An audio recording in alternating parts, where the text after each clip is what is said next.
Week 12 in the Always Sunny in Sayreville League, and the regular season is coming to a close. 1 week left. The playoff picture is not completely locked into place, but we got a pretty good idea of what's going on. We'll get to that in a minute. First, we're going to talk about all the players who died in the NFL this week. Tony Romo rebroke his collarbone, done for the season. Jimmy Graham tore his patellar tendon, probably the worst injury you can have. Done for the season and potentially longer. Jimmy Graham may never be the same again. Rob Gronkowski suffered a knee injury. It's not considered to be too serious, but he's already been ruled out for Week 13, potentially could miss more time, which means Bobby J could be without Rob Gronkowski for at least the first round of the playoffs, a situation we should all monitor very closely.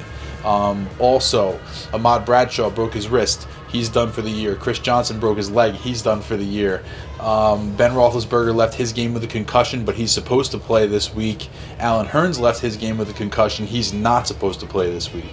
That's everybody, I think, right? Okay, moving on. High score for the week. The garbage time king was Jarvis Landry. 35.9 points for the open slot. So it was a pretty crazy week in the Always Sunny League in Week 12. We had 5 games that featured a team with a winning record playing against a team with a losing record.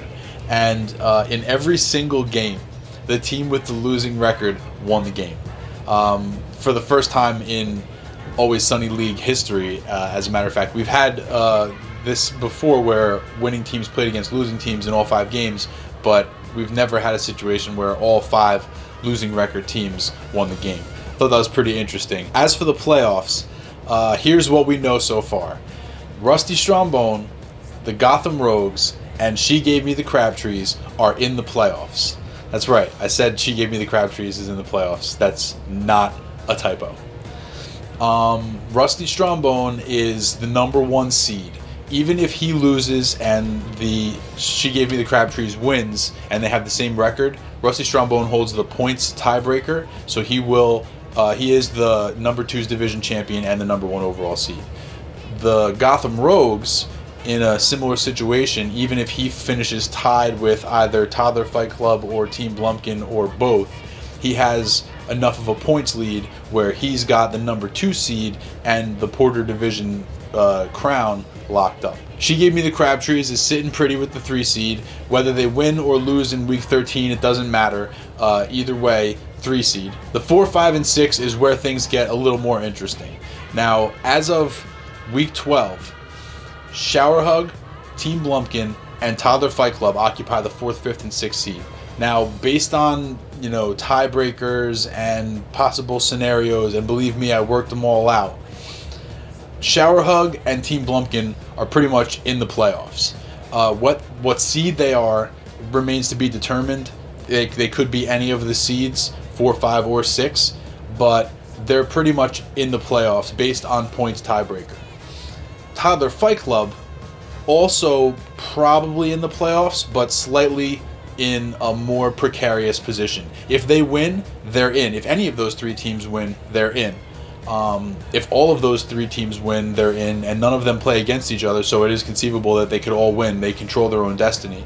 But if Toddler Fight Club loses, and one of the 2 bubble teams has an amazing day, then it's theoretically possible that we could be looking at another team as the 6th seed. The 2 bubble teams, the Moth and the Golden Showers, need losses by Toddler Fight Club and preferably Team Blumpkin as well, and they need to have historic scoring days. The Moth needs to outscore Toddler Fight Club by 40 points, and the Golden Showers needs to outscore Toddler Fight Club by 50 points. Now, for the record, neither of those teams plays against Toddler Fight Club.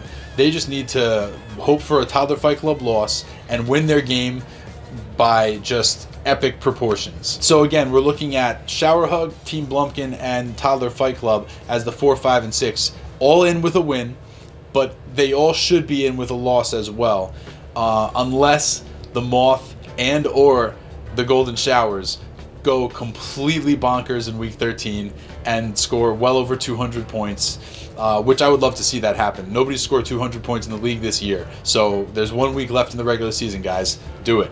Do it. All right, so before we get to this week's key matchups, which will determine the final seeding in the 2015 Always Sunny in Sayreville playoffs, we got to get this hero and GOAT thing taken care of. And originally, I had written up one team as the hero, did the whole thing. And then once I sat down and looked back, I said, you know what? I just didn't feel quite right about it. I felt like there had to be a better option. I wasn't really comfortable with, the person I chose. And I looked back at Week 12's results, and then I took a look back at Week 11's results, and I realized something. I realized that winning his game by a score of 119.1 to 94.3, Team Blumpkin completed a 2-game winning streak that basically brought him from 4-6 obscurity to 6-6 and more or less locked into the playoffs. And not to mention the fact that he beat the number 1 seed, Rusty Strombone, in Week 12 to lock up that playoff spot. Wide receiver Brandon Marshall led the way with 34.1 points, as Team Blumpkin now controls his own destiny for the playoffs, and he should actually make the playoffs even if he loses next week. But that's only because he did what he needed to do this week and won against the top team in the league. And for that, Team Blumpkin is this week's hero. And while we're on the subject of that 119.1 to 94.3 box score, we should probably talk about the team who scored 94.3 points in the game. We should probably talk about the team who has now lost 2 out of their last 3 games going down the stretch of the season. We should probably talk about the team who had 4 single-digit scorers and didn't have anybody who scored over 17 points. We should probably talk about the team who just scored the lowest score in the league this week and the lowest score for their team all season. We should probably talk about the team who's starting to show signs that they might not be the powerhouse that we thought they were earlier in the season. And for that, the Rusty Strombone is this week's GOAT. All right, guys, key matchups. The outcomes of these 3 games will decide the playoff seeding in the 2015 Always Sunny in Sayreville playoffs. The first matchup that we're going to take a look at is between 9-3 Rusty Strombone and 6-6 Toddler Fight Club. This is probably the marquee matchup of the weekend. Toddler Fight Club obviously controls their own destiny. If they win, they're in.